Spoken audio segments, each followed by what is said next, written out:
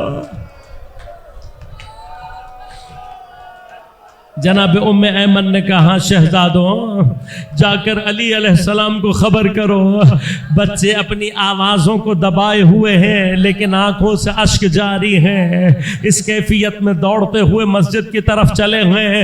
راستے میں جس نے شہزادوں کو دیکھا پوچھا ایک مرتبہ کیا ہوا، لیکن شہزادے روتے ہوئے علی کے پاس پہنچے۔ علی کے کان میں خبر دینا تھی، ارے فاتح خیبر کے چہرے کا رنگ متغیر ہو گیا۔ ایک مرتبہ علی غش کھا کر زمین پر گرے، لوگوں نے دوڑ کر علی کو بیدار کیا۔ آج علی زمین سے کمر کو تھام کر ویسے اٹھے ہیں جیسے کربلا میں حسین عباس کے جنازے سے اٹھے تھے۔ ارے عباس نے حسین کی کمر کو توڑ دیا، زہرا نے علی کی کمر کو توڑ۔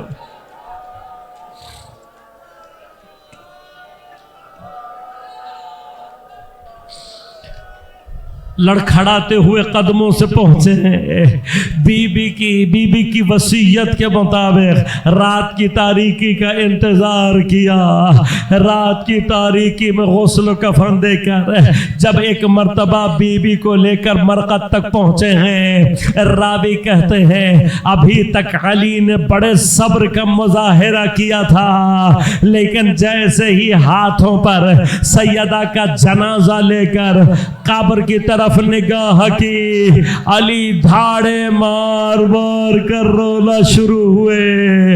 اتنی شدت سے علی نے گریہ کیا کہ ایک مرتبہ قبر سے 2 ہاتھ برآمد ہوئے۔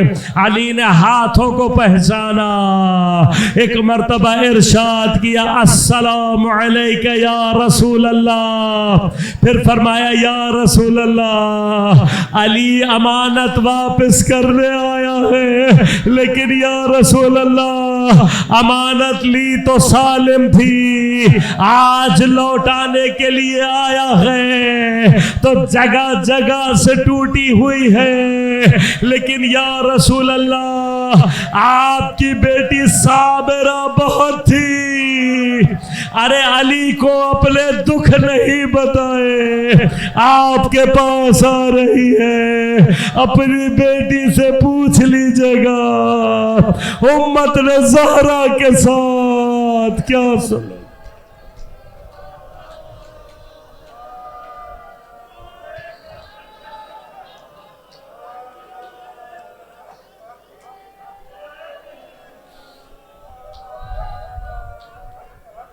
الا ولعنت اللہ علی القاعدین وسيعلم الذين ظلموا أي منقلب ينقلبون۔